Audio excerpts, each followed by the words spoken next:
I think that the right way to think about Bitcoin is, and people get this wrong all the time, Bitcoin's not a stock. Bitcoin is a bank.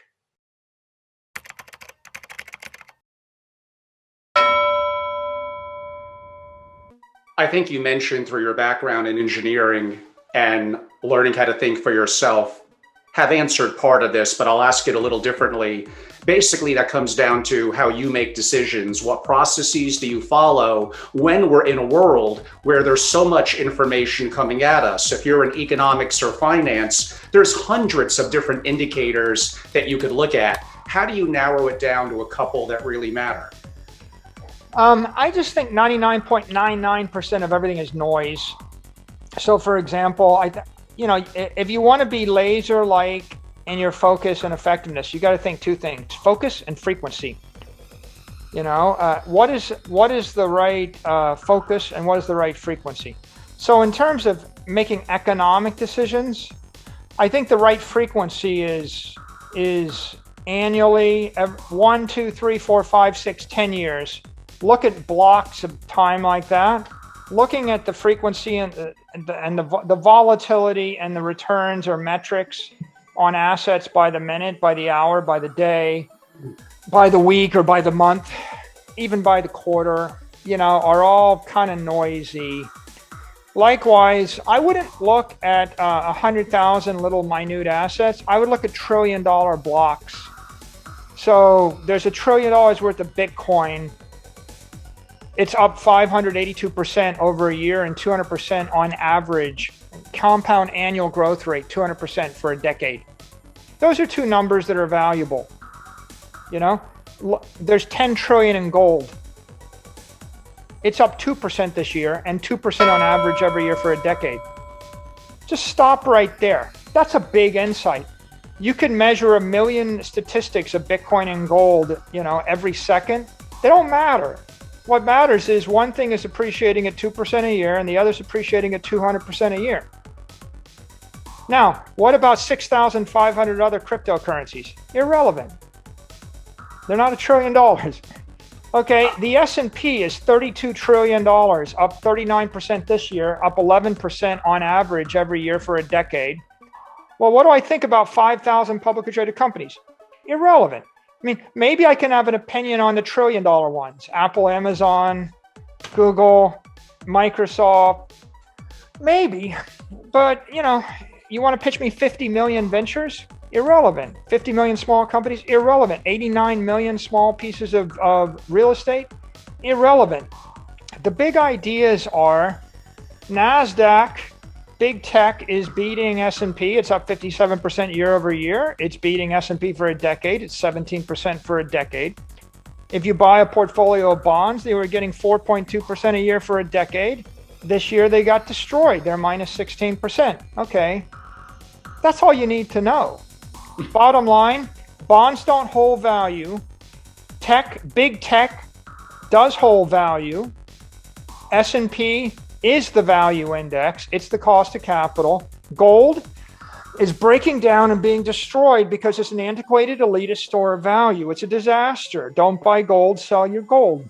Bitcoin is the world's first digital gold on the world's first global digital monetary network. It's a paradigm shift, the first idea in 5,000 years. It's compressed air. It's electricity. It's hygienic running water. It's something new and different. If you don't understand it, then you should go and study it. Go to hope.com and watch some videos.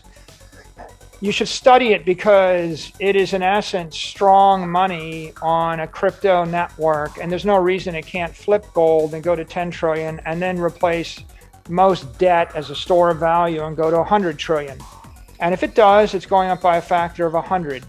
And if you miss it, it will be the greatest opportunity of your lifetime, and you will have missed it because you were too lazy to do the work. So it's like when we invent electricity, or automobiles, I'm sure someone said it's just a fad. Communication networks, newfangled devices. I'm not putting water in my house. Why would I want running water in my house? What if a pipe burst? New ideas, Not going to get on that airplane. New idea. Everybody thinks they love technology, but they like technology, when it's TikTok. They like little safe technology, Snapchat technology. Okay, now some real technology showed up. This technology made your money obsolete. Okay, that's a scary idea. You get one chance in your life to embrace a big technology. The technology is a digital monetary network, which is open to the entire universe, which is 1,000,000 times better than the thing that it's replacing. You figure that out, and then that will inform and drive every one of your portfolio and investment decisions, because it's the most profound thing that we've seen in 30 years. It's bigger than the internet, and 99% of the world still doesn't get it. They still think it's a speculative, dangerous, uncorrelated asset, and whatever. Maybe it's a tulip bubble, and you owe it to yourself to understand it's not a tulip bubble. It's monetary electricity. So you make decisions, I'm assuming, with conviction. What would cause you to change your opinion about Bitcoin and feel differently? Well, I look at all these assets, and the real question is there something better? So there has to be something better. Like, what would make me sell Apple stock? Well, if you had a better mobile network. What would make you get negative on Amazon? Well, if there was a better retail network. What makes you get short Google? If there's a better information network. If there's something better, otherwise, and I don't see anything better, because could Ether be better? No, because Ether is much more complicated. It's much less mature.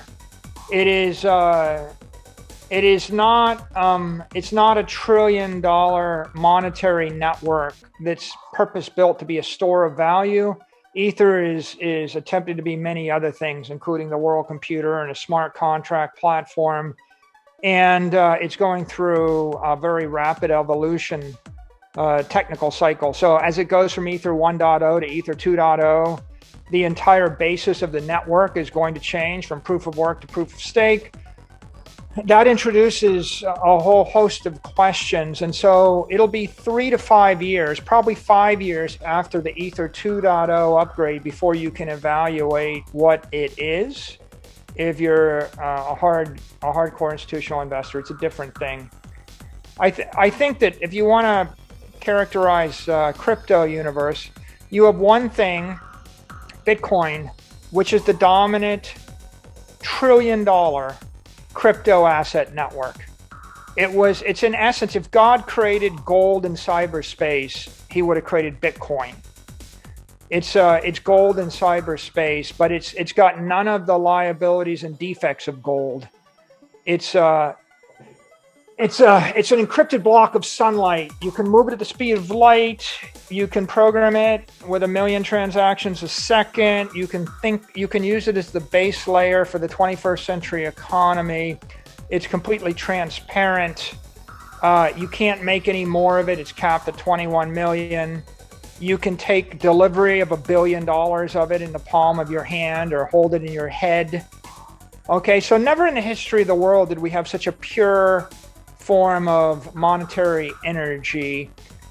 And perhaps the last question came in from a participant. There are lots of announcements of Bitcoin purchases. We can verify some in SEC filings, but some announcements, are they just an attempt to fuel the enthusiasm and generate more buying? I think there's a lot more buying than gets announced, by the way. I think that tons and tons of organizations buy and they don't announce. It's only the public companies that normally announce because they're required to by regulatory statutes. I think that the right way to think about Bitcoin is, and people get this wrong all the time, Bitcoin's not a stock. Bitcoin is a bank, right? And the price of a BTC is not the stock price of the Bitcoin company. the price of a BTC represents all the money deposited into the bank of Bitcoin divided by 21 million, adjusted for inflation.